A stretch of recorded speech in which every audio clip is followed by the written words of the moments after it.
please discuss the life and work of Dominican theologian Michel Louis Gerard Des Lauriers and his thesis of Casica Cum. Casica Cum. Cassiacum. Given current and past events, I find it, at the least, a fascinating theory of how all of the popes since Paul VI have been indeed validly elected and held office, but lack the fullness of the papacy due to their embracing of the heresy of modernism due to varying degrees.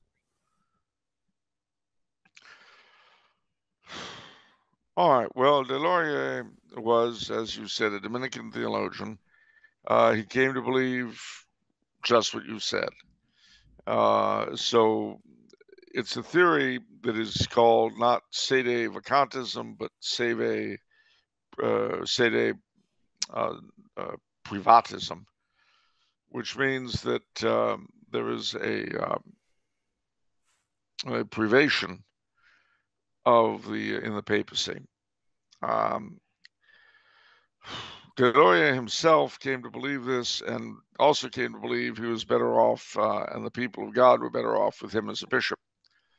So he got himself consecrated bishop by a Vietnamese Catholic bishop who did a lot of illicit episcopal consecrations. And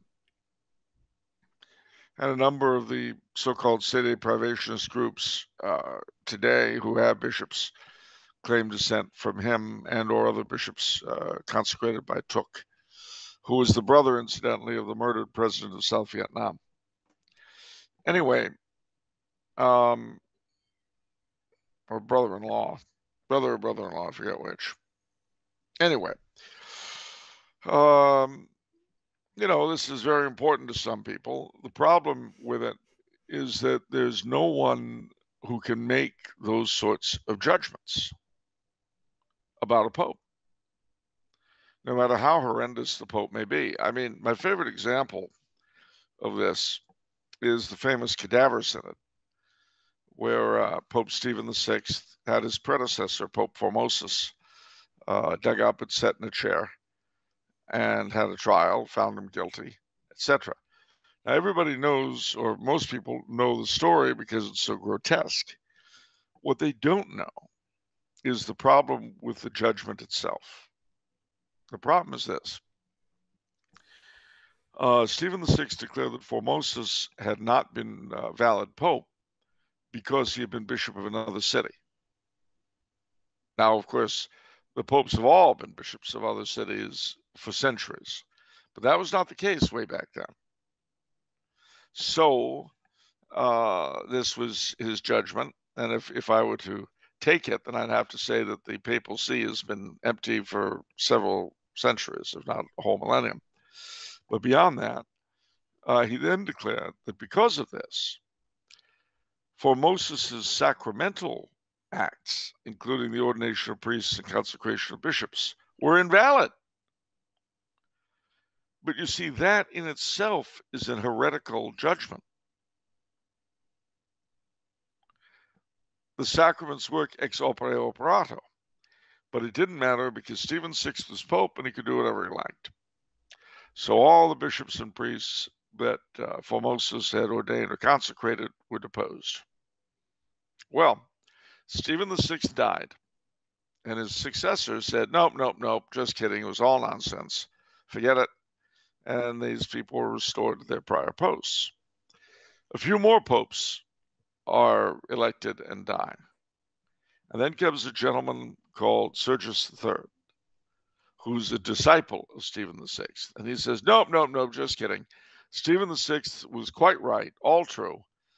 And as a result, not just the surviving bishops and priests that Formosus had ordained and or consecrated, but the bishops that had been consecrated by those bishops were all deposed as invalid bishops. Now, why do I bring this up? Because this is one of those episodes where if you lived through it, you were stuck. There was nothing to be done until God saw fit to take that pope away. And he did. None of them last forever, you know. What a mess. I'll say. Thank you for doing that, because we have a tendency to say this is the worst it's ever been in all these struggles, but little anecdotes like that are really important to keeping the perspective, I think. Well, yeah, and of course, there's also the fact that back then, what happened in Rome did not have the effect in the rest of the Catholic world that it does now, not least because of our technology and so forth.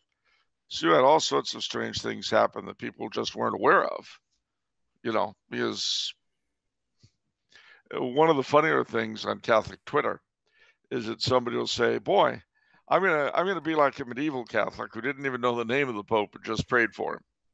Now, mind you, I wish I could quite go along with that. I can't, but I appreciate the sentiment, and there is a certain amount of truth to it. You know, I mean, certainly when a pope does something crazy, since we have no power over him, all we could do is A, pray for him, and B, ignore him to the best of our ability. I mean, that's easier for a layman to do than for a cleric. Well, Father, I mean, for me, I'm just abiding by Father Ripperger's words, where, again, in our blog on tumblrhouse.com, he has 10 problems in traditionalist movement. We cannot allow the problems of the church to affect our spiritual lives. It doesn't matter if someone's put the knife in your back. It doesn't matter how bad things are. If it's starting to affect your spiritual life, you have to get your mind off it. And that means that we have to have a detachment even from the idea of a healthy church. Even though that is what we must strive for. We must be detached from any vindication from those who harmed us. So to me, that's what I sort of aspire to. That rings true to me. No. You know, so I personally can't handle it. I mean, I feel like some people can handle it a lot better. I can't really handle it. So, and there's nothing I can do about it other than pray for it, honestly. Yes, no, you're wrong. There's a lot you can do about it. There's a lot. You can get very, very angry. You can select a very important position that's important because you hold it. And then you could attack everyone on Twitter who doesn't agree with you. Okay. Well, I mean, it's something you could do. It's something you could do. You know, this circumstances like this always make me think of a disaster.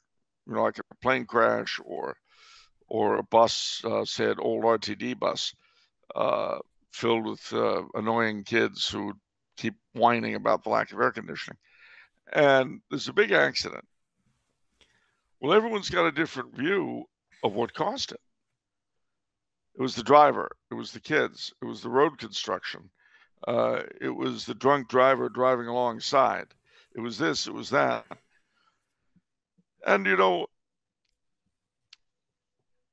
all of these assertions usually have a certain amount of truth in them, but they're generally rather incomplete. You know, and the worst thing you could do is having it was the drunk driving alongside that cut the bus off, and if you think there was any other element involved, you're evil. To which the response is, no, it was the bus drivers falling asleep for just a second, and that was the only contributing factor. And if you think otherwise, you're evil. No, it was the kids whining about the lack of a air conditioner on the bus that distracted the bus driver. And if you think otherwise, you're evil. No, it's because the bus was really old. If it had been a new, modern bus, this would never have happened. Well, the truth is, probably they're all right to a greater or lesser degree. And attacking the other views doesn't really help that much. You'd probably be better off raising money to get a new bus.